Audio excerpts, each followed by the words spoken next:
안녕하세요. 이타이 건조로입니다. 자, 이번 시간에는 전기 설비의 수명 특성 곡선, 욕조 곡선이라고 있습니다. 자, 이 부분에 대해서 설명을 좀 드리겠습니다. 자, 요번에 추가된 문제인데요. 이 문제는 그렇게 어려운 내용이 아니고요. 한 3페이지 정도가 이렇게 서술이 되어 있는데, 이 중에서 여기 나와 있는 욕조 곡선에 대한 기본적인 개념만 알고 계시면 되고 굉장히 단순합니다. 그 다음에 그 밑에 보시면 전력용 변압기의 수명 진단 평가법이라고 나와 있는데 복잡한 게 아니라 일반적인 그런 내용들을 조금 나열을 해놨다 이렇게 보시면 될 것 같고요. 우리가 변전소에서 근무하신다든지 아니면 설계를 한다든지 시공하신다든지 하면서 변압기를 이제 조금 많이 접하게 되는 거죠. 이렇게 했을 때 우리가 변압기에 어떤 이상이 있는지 없는지에 대한 부분을 항상 이렇게 관심 있게 보지 않습니까? 그런 부분들을 조금 체계화해서 좀 정리를 해서 나열을 해놨다 이렇게 보시면 될 것 같아요. 어려운 내용은 아니다. 그래서 이번 강의는 좀 짧게 진행이 될 것 같습니다. 자, 이렇게 어떤 변압기라든지 전기설비의 수명이라든지 이런 것들과 관계된 문제가 어떤 게 나왔는지를 좀 확인 좀 해볼 필요가 있습니다. 자, 보시면 첫 번째가 전력용 변압기에서 발생되는 고장의 종류 및 현상에 대해서 설명하시오. 이렇게 되어 있고요. 그 다음에 두 번째가 온라인 진단 시스템, 그 다음에 열화 과정에 대한 부분이 나와 있고요. 여기 나와 있는 것처럼 수명 특성 곡선을 딱 집어서 물어보는 문제는 한 번도 나온 적이 없습니다. 그렇기 때문에 또 이 문제가 나올 수도 있는 거죠. 나올 수도 있는데 내용 자체는 어렵지 않다. 자, 문제에서 물어보는 욕조 곡선, 수명 특성 곡선이라는 게 이겁니다. 굉장히 단순합니다. 자, 우리가 어떤 설비든지 마찬가지지만 최초에 어떠한 장비를 설치한다든지 시공을 했을 때에 초기에 고장이 가장 많이 발생이 됩니다. 이 장비를 운영하다 보면 이제 어떤 그런 환경이라든지 설치 조건이라든지 이런 것들이 처음에 이런 장비를 설치를 했을 때는요, 좀 문제가 많이 생기거든요. 그래서 한 1년 정도, 그러니까 봄, 여름, 가을, 겨울 4계절이 지나가면서 이런 장비들을 우리가 계속 어떤 관리를 해주고 조정해주면서 안정화시키거든요.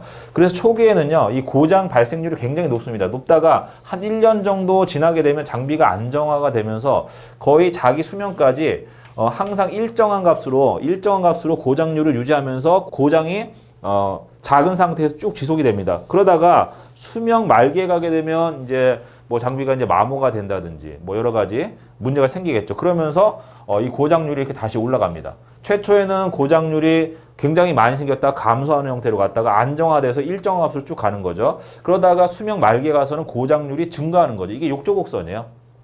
되게 단순하죠. 그래서 이런 문제들은 사실 25점짜리로 내기는 너무 단순하기 때문에 25점짜리로 내기는 너무 단순하기 때문에 10점짜리 문제로 나올 확률이 높고요. 이걸 25점짜리로 내기 위해서는 요 단일 항목 가지고는 안 되니까 몰드 변압기의 진단 방법이라든지 이런 것들을 복합적으로 묶어가지고 문제를 내겠죠. 그래서 우리 교재에도 그 두 가지 사항을 묶어서 물어보고 있다. 이렇게 보셔야 되겠죠. 자, 이제 교재에는 앞에서 제가 설명드렸던 욕조 곡선, 수명 특성 곡선에 대해서 이렇게 세 가지 영역으로 나눠서 설명했습니다. 초기 고장, 그 다음에 우발 고장, 마모 고장 이렇게 되어 있는데 최초에 장비를 설치하게 되면 초기에는 고장 발생률이 굉장히 높다라고 설명드렸죠. 그러면서 발생률이 높은데 이 시간이 지나면서 점점 감소하는 형태로 간다. 그래서 감소형이다 이렇게 돼 있고요. 그 이유는 뭐냐면 처음에 제조 불량이 있을 수도 있고 그 다음에 그 장비가 설치된 그런 어떤 주변의 환경하고 잘 맞지가 않기 때문에 봄, 여름, 가을, 겨울 지나면서 그런 특성에 맞춰서 점점 이제 안정화가 돼가는 거죠. 이런 것들이 이제 사람이 계속 관리를 하면서 안정화가 돼가는 것이지 장비 스스로가 안정화가 돼가는 건 아니거든요. 어쨌든 간에 초기 고장은 감소형이다.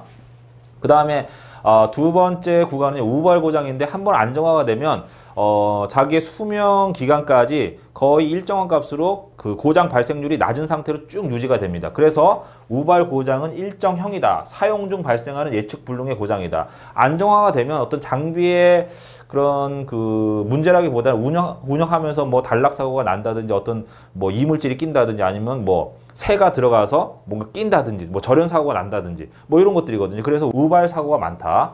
자, 그 다음에 마지막은 마모 고장인데 수명이 다 됐어요. 그러니까 마모가 된 거죠.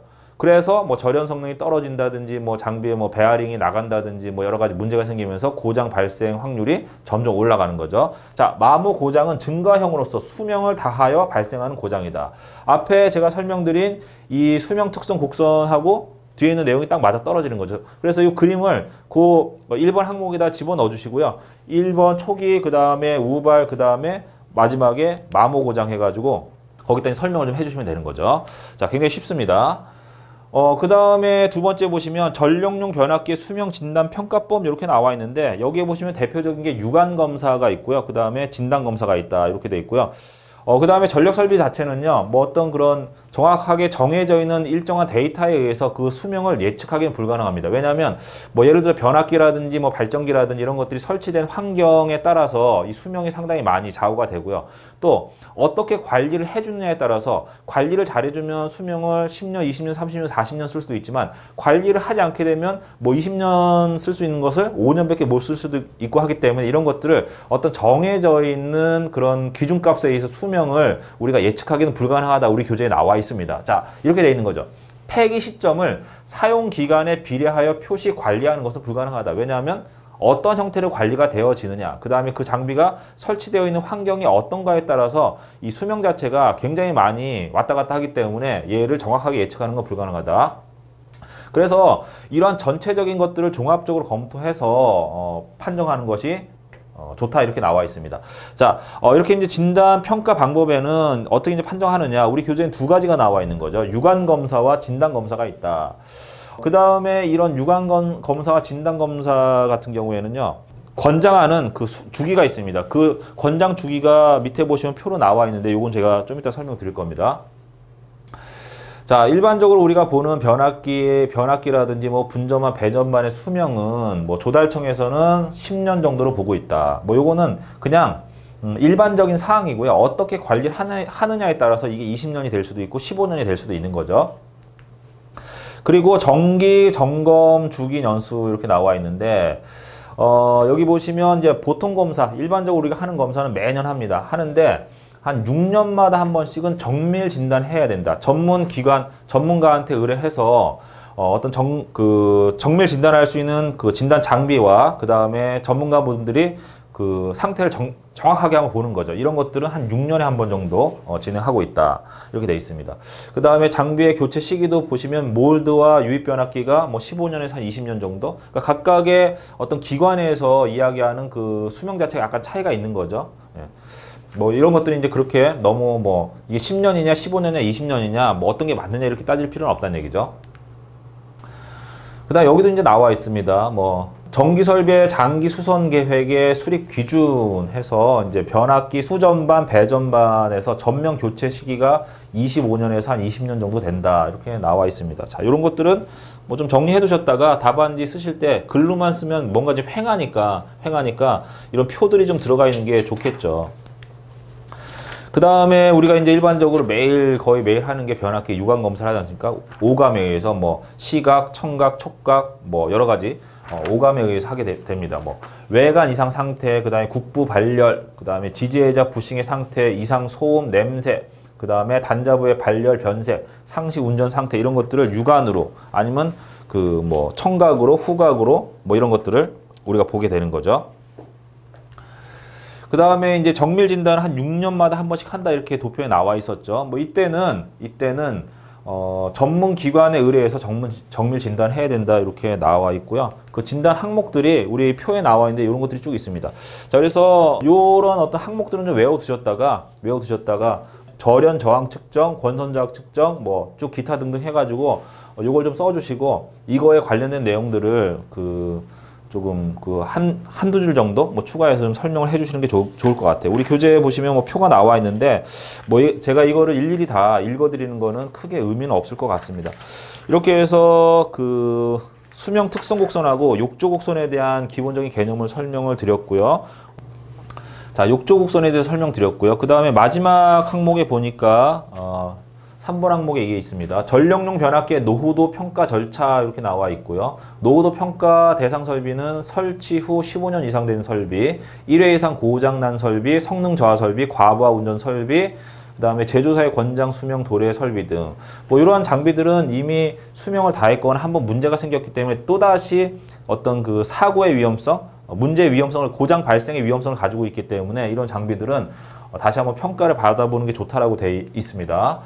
그 다음에 평가 절차, 뭐 1단계, 2단계, 3단계 이렇게 나와 있고 1단계는 육안 및 계측 결과에 의한 노후도 평가, 2단계는 외부 전문기관 정밀 진단, 그 다음에 3단계는 2단계 결과를 토대로 해서 교체 계획, 그 다음에 4번은 과부하 운전 설비, 그 다음에 제조사의 권장 수명 도래 설비 등 이런 것들은 우리가 한번 검토, 한번 점검을 해볼 필요가 있다. 이렇게 우리 교재에 나와 있네요.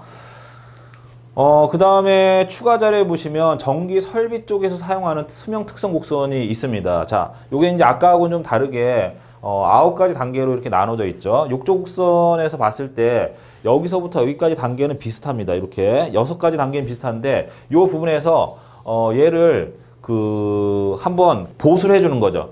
보수를 하게 되면 수명이 늘어나서 다시 한 번 더 이렇게 욕조 곡선이 한 번 더 연장이 되는 거예요. 수명 특성 곡선이 한 번에서 끝나는 게 아니라 한 번 더 길어지는 거죠. 그러니까 조금 더 이제 오래 쓸 수가 있는 거죠. 자, 요 그림은 전기 설비에 수정된 특성 곡선이라고 해서 전기 설비 쪽에서 쓰이는 거니까 이 그림을 좀 암기를 해 두시면 좋을 것 같고요. 아까 말씀드린 것처럼 여기서 이제 한번 보수를 해주게 되면 수명이 연장된다라는 게 나와 있을 겁니다. 여기 보시면 6인 수명 연장에 들어가게 되면 이렇게 되어 있습니다. 그래서 6번을 거쳐가지고 한번 보수를 해주게 되면 이 특성 곡선이 한 번 더 뒤로 미뤄진다.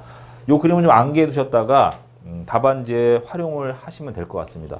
자, 이렇게 해서 수명 특성과 관련된 내용은 제가 간략하게 설명하고 마무리하도록 하겠습니다.